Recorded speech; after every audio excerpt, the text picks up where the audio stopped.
How do you guys feel? How are you feeling, Rachel? I'm good. How are your I was telling legs? her I didn't get my nap in at lunch, but I was like, Oh, that's okay. I'm caffeinated. I'm good. I haven't are, felt the wind come out of me just yet. oh I've God, been wait boosting till up on tomorrow. everything. Yeah, I know. I'm so jealous. I can't even believe that. And you got a t-shirt. I know. I was telling Rachel that Can't you would have even. I been you can't would have been even. upset because you told them to do t-shirts for the I following asked, year. I suggested it. I told Mm-hmm. him I would pay for it, make it a donation. I'm proud of you ladies. Good job. All It right. was good. I would like to just say a little thing about Sheila and Rachel today. We are recording on 9/11. And we live in a community where, and this is common across the country, so I have heard, our ROTC program hosts a stair climb every September 11th. And we climb all the stairs in the stadium in honor of 9/11 and everybody who gave their life on that day. And we typically walk it. Well, the youngins run it, but us old people walk. Sadly, I'm out of town and was unable to attend today, but thank you, Sheila and Rachel, for remembering walking. What I like about it is you typically get a name of a person that you're walking for that is no longer with us from that day. And it's just really special. I have both my cards from the two times I've done it. So I hope you guys keep this as well. But thank you for remembering for all of us. Well, we missed you, Dana. I mean, it's special to me as well because I think you're the one who prompted me to join this activity. I Really, think you're the one who discovered it, right? I don't know. Well, I whatever don't know whatever the why. It case. starts at the crack of dawn. It does not sound like something I would want to do, but you're welcome. But Nonetheless, and I thank you guys and I appreciate it. I'm really sad I couldn't be there. Oh, it is you for sure. I was there in spirit for You were sure, there in spirit for 100%. I was sure. definitely up Absolutely. at the crack of dawn with you guys. All right, Yep. ladies. Woohoo! Welcome to another day of see the mundane's already up. it's hit me hard today. I You've been up don't since even know. 4:30. Today, we thought we would talk about similar themes because there's never enough time to talk about everything relationships, what that means to us personally and professionally, and how we manage and navigate, maybe not so specifically, but more generally, in the people that we have in our lives or that have been in our lives and the impact that that has made, which kind of goes into what I think we were talking about last week when we were talking about work and jobs and all the things that shaped us. Yes. Well, you guys know because you're my people, but I do love my people. I don't need a lot of people. I don't need a really large personal network, but I do like to have my people, and it's something that I really appreciate and honor anybody who chooses to hang out with me for more than one time. The another thing I learned, kind of hitting on the professionalism that we spoke about last week, is how important it is to have people inside and outside of your work, whether it's in your field, in your profession, or something that's maybe lateral or something similar. I remember for a long time I felt really stuck. Like I worked because that was what you're supposed to do. You need to have a job to make money to pay for the things that you want. I just always had jobs. They were always administrative jobs, but eventually I got to a place where I kind of started asking questions, and I think I was outgrowing my position. I was maturing as a human, and then I was maturing within my job, and I sought out some mentorship on my own because I was realizing I needed more. And then everything started to change for me. So what's really important to me as a professional, as a female, as a mom, as a sister, all the things is to just have people who are in the same phase of life. And I have worked in male dominated offices and female dominated offices. I've worked with alphas and passives and all of those things. And the one thing that is so important to me, not that we can always pick the place that we land, is when we happen to be in a space professionally where I think we are in tune with ourselves, but then we are also surrounded by people who are in the same phase of life. So we may not have the same job title per se or the same duties per se, but to have people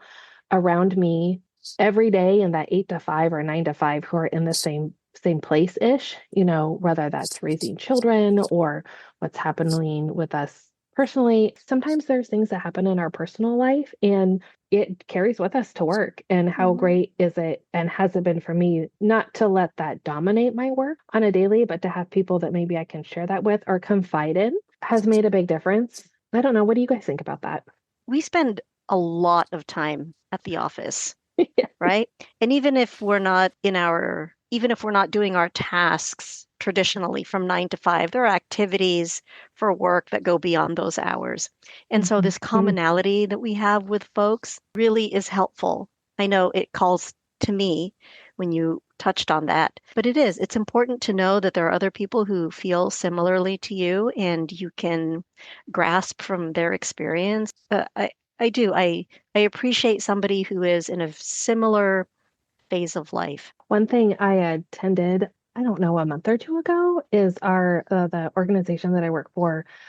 We have a lot of mid-level people, and in that mid-level, there it can just range in pay. It can range from duties. It's crazy. I don't know how to explain it, but mid-level is kind of where it's at, but it is all over the place. So there was a call from I assume several people saying there's a need here because there's so many of us and we don't know how to connect with each other. So we went, they hosted an event and it was really great. And it was a reminder kind of this similar thing that not only is it good to surround yourself if you can, if you happen to have a work environment where you totally get along with the people and you can work well and play well together, that's a gift. Not everybody has that. But also to remember that it's okay to create relationships maybe outside of the workplace, professional relationships, maybe with people who are where you hope to be, like where you're striving to be. If you're climbing that ladder or looking for something in particular, try to surround yourself with somebody like that, somebody you can bounce ideas off of or ask questions. And also, one thing they mentioned, which I love because y'all know I like people. So I try to cultivate my relationships, but also having people maybe outside of your profession or outside of your niche and what you're doing. Sheila and I work in a similar field, but Rachel works in a completely different field. So sometimes we can talk about things, and even though our day to day is not the same, we have really similar perspectives, or we can offer different perspectives based on our experience. That was a really good reminder to continue to just cultivate those relationships. And that means a lot to me. And it's something that I definitely want to do because sometimes I wonder, am I overreacting? Am I being too lenient? Is my thought process completely out to lunch? Do I need a reset? It's actually not everybody else. Maybe it's me. And so It's I'm not just you. grateful. I can tell you that. It's not just I'm you. I'm grateful for the people in my life who I can sit down and really be honest with, and talk about that. Well, For sure. equally important, Dana, is that you realize that you can certainly seek help or not help. I don't mean that that anybody is necessarily struggling, but to look outside of your circle or outside of your current job, right? Because we can often find strength in other people's experiences.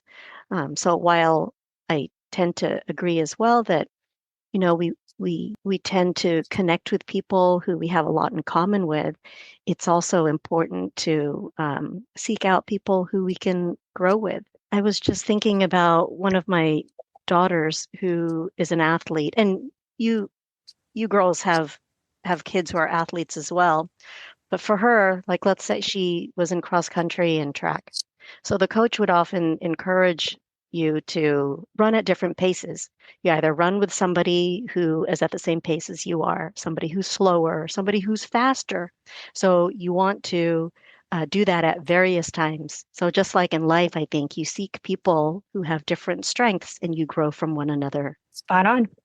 So I think everything you ladies have just discussed, I've kind of just gone through as well with the book that I just finished, talking to other people inside the professional realm of things, but also everything that Dana mentioned in the beginning has definitely resonated with me for sure from day one. I've done both the office setting, I've done outside of the office, I've done, guys, my retail industry, of course, and that was just a wide slew of personalities, demographics, ages.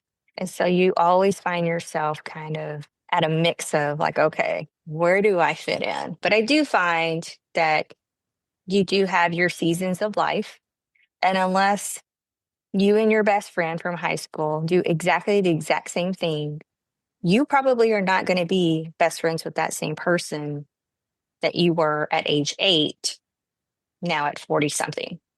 I can say that from experience because I do have a friend that was my childhood bestie. We did everything up until we were about 10, maybe 11. We went our different ways and we recently have just reconnected. But it's kind of weird because it's like you didn't really see anything lost. You picked up on each other's lives throughout everything, especially now with social media. You're kind of able to stay connected, but you're not really that same buddy. Hmm. She's now a mom, I'm a mom. But again, we're still at different stages because my kids are grown. Her child is going through elementary at this point. We're about the same age, but it's just we're in two different seasons of life. Everything that she's going through, I've already been through. But then you find, those connections. I met people early on in my 20s that I'm still friends with who grow with you, but then you also separate. You find that bond that keeps you together. If it's a true bond, I think it really does keep you together no matter where you're at. But I also find that I do have friends who have come in and out of my life just based on the season of what we were Hmm. doing. And majority of the time it was based around what the kids were doing. But luckily I have discovered, I have true friends like you two ladies who we may have started off with a season with our kiddos, but we've grown from that. And I think Hmm. because we can kind of see each other's personalities, we can bounce off of each other. We don't have to worry about, is she really going to like me? Well, I those don't are know. I'm things still thinking, oh, guys, do they like me? the jury's still out. So- Rachel, you are spot on. I am actually in Florida right now helping my mom recover from a surgery. And she was asking, so she moved from the West Coast about the same time that I moved from the West Coast, two different states. She was saying, hey, do you ever hear from this mutual friend that we have? It was a friend of my mom's. My mom worked with her, but she kind of became a part of our family. My son was little and she was just wonderful. She was a good friend to my mom and then a good friend to me and a good friend to my son. But when my mom moved, they stayed in touch for a little while and then nothing. I would keep in touch with her, and then all of a sudden, as the years have gone by, we tend to reach out to her, but we don't always hear back from her. And so every like 6 months, and my mom will say, hey, do you ever hear from so and so? Or I'll ask her, and we're both like, no. And it hurts our hearts because, as my mom said it so well, when you're her friend forever. Like she's always going to keep you there and think about you. And so when that happens and we think about our friends and we reach out and they don't respond, it's sad, actually. I don't know, it hurts my heart a little bit. And I have a friend who I chose to be my son's godmother. It was like a super big deal to me, and I totally thought we would be friends forever.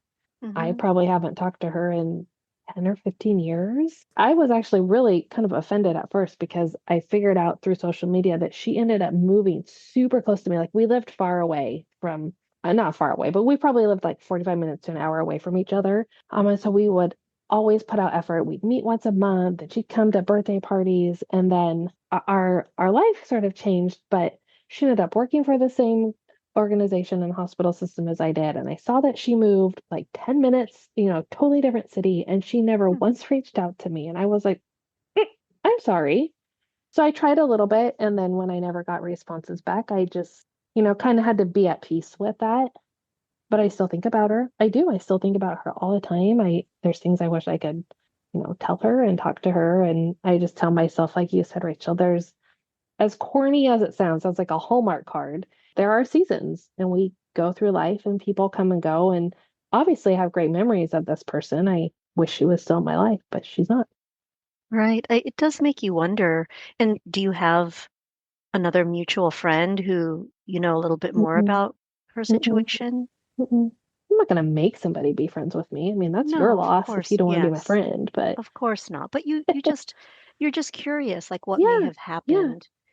Oh, for sure. Like, did I do something? I would never have right. Hmm. intentionally. I don't. Or maybe it's not even that. It's not that you did anything, but she was going through Hmm. something, Hmm. whatever it may Hmm. have been, Hmm.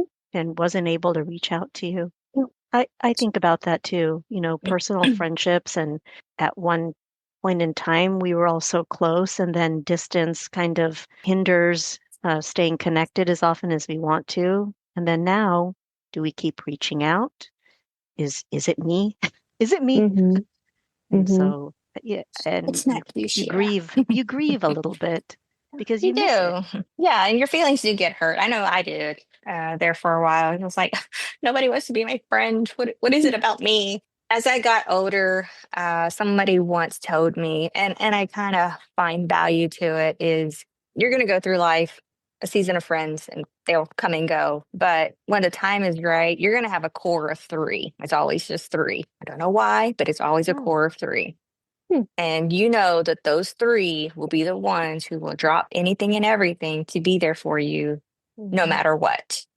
And I Mhm. have found that if I had to really name like my core of a friendship, it's probably not even a handful that I would have that reliance on, that I Hmm. would say, oh, in a heartbeat, I could call her and she'd be here. She may be 2 states away, but she would be here because I know that. And I Hmm. do the same vice versa. And I've told this to both of you. You're in jail. You're at the hospital. I'd Mhm. rather not You be better in call You're jail. in me. jail. Wow, Rachel, is And I there won't even like ask questions. What's going? No, I'm there. You will So ask your questions after. yes, that's a later day. We just gonna get through the drama and then we'll address the issue. Now, why was I there? What right. did you do? No, that's And that's it's actually very humbling, and we say that, and I think that each one of us would drop anything for the other and our other small, family aside, our other small core group of people. But when you're the person that's in need, it's so hard. It's so hard to reach out and ask. That's another thing I'm seeing. My mom she's in this amazing community, and she's got these core group of friends, and when she told me what happened, I was like, I'm on the plane. I'll be there right away. And she kept saying, No, no, it's fine. I have so and so here and so here. And I was like, Who are these people? I don't know them. Absolutely not. But she really genuinely does have friends. So I was able to come out here and they were wonderful and they're taking care of her. And through this process, I've also been able to talk to my mom. And I said, I imagine it's hard. And she says, It's so hard to ask for help. She said, I much prefer being the person that comes running to help than be the person that asks for help. And so it's a very humbling to ask for help. However, it's also such a gift to have people that you can count on. Like brings your family cupcakes when you're out of town.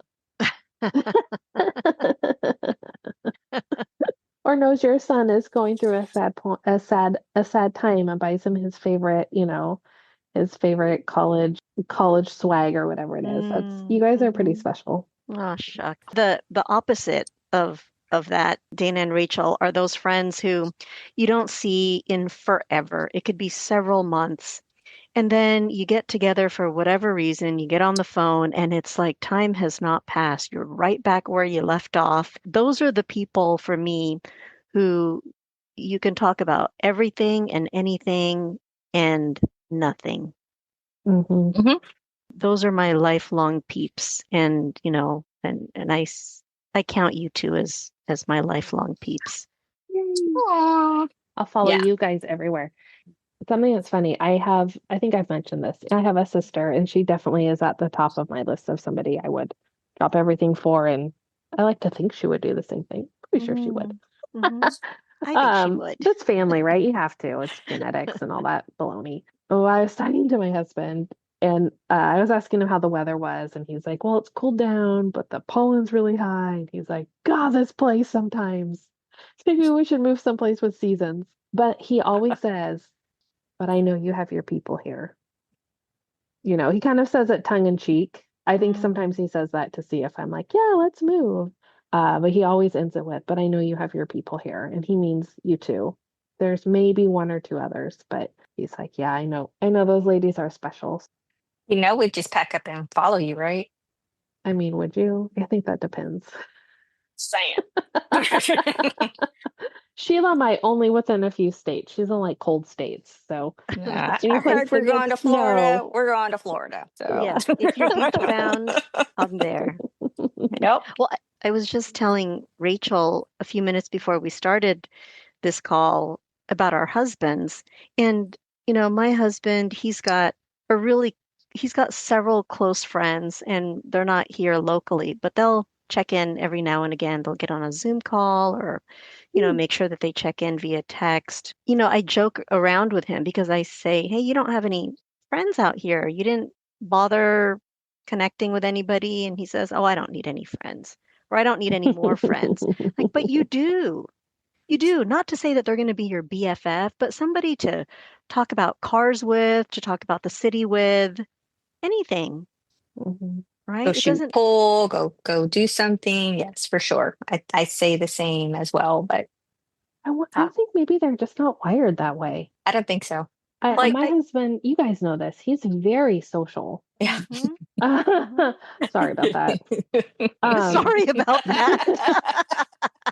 uh, but in a like, I don't know how to explain that. I mean, he can talk to anybody and he can talk about anything, but you're right, that core group of people or person or that need to always talk to them or be around them and hang out with them, I feel like the way at least the three of us do, it just isn't there. And they must fill it with something else. I think they're very, I don't know, mine is just kind of a very in the moment kind of tactile person. So it's more like hanging out with these people at this time for this event, and that's enough for him. Mm, Not like not personal, hmm right? But hmm he's like, oh yeah, let's, get together on New Year's Eve. That'd be great. And then he's good. Like, Right. I That guess like, that satisfies him. yeah, Uh-huh. like maybe that's what your husband's saying, Sheila. He's like, I'm good. I got people. I know they like me Maybe. and I'm good.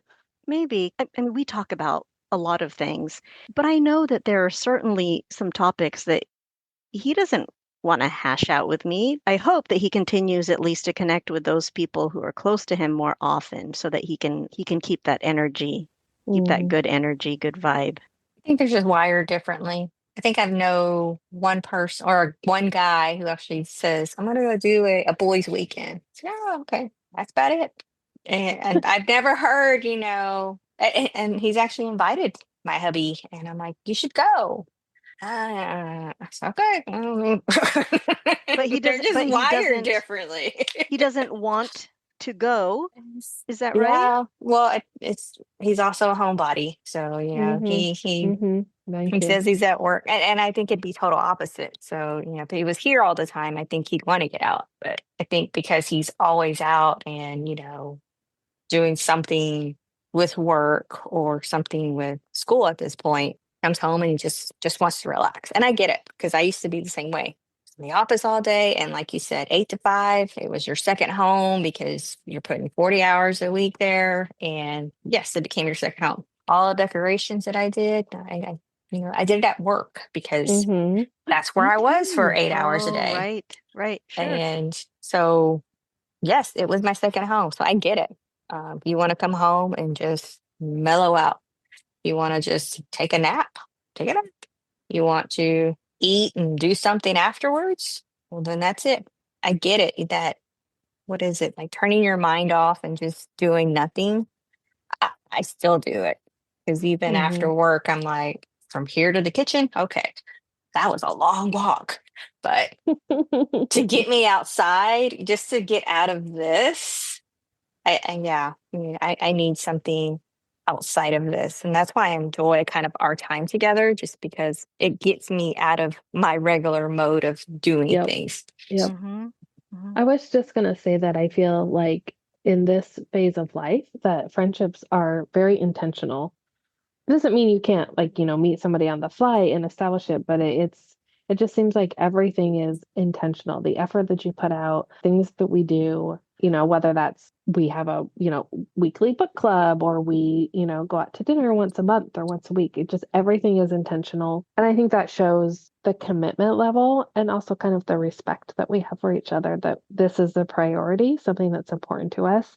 And we have decided, I'm just speaking for the three of us, we have decided what's important to us. And we really try to get together outside of, our weekly chit chats hmm or the podcast. Right. But we try to get together once a month without the family. And we like to all do stuff together too, but the three of us like to get together and just have some time without all the other people talking and listening. And I hmm appreciate that. Unwind with the wine. Yes. And in Yes, ma'am. fact, I think we're due. I Oh, feel for like we're sure. overdue. I You're think way we're overdue. due. You Thank guys want you. to come over this weekend? Just hop on a What? plane tomorrow and come over. Oh, I wish. I wish. Come on, Sheila. Let's just. I wish. This was a good chat. This was a good one. I miss you, ladies. We Oh, miss you. we do miss you, but we know that, Oh, this is something important for yeah. you. Yeah, I And mean, you went and helped out your mom for a couple weeks, remember? mhm. Well, you guys, I gotta pop off, but this has been lovely. Let me know what time for next week. You got it, girl. All right. Okay, Well, have a good time while you're there. Hope your I mom, will. it sounds like your mom's doing much She's better. doing really good. All right, girl. Well, until next time, pause, please.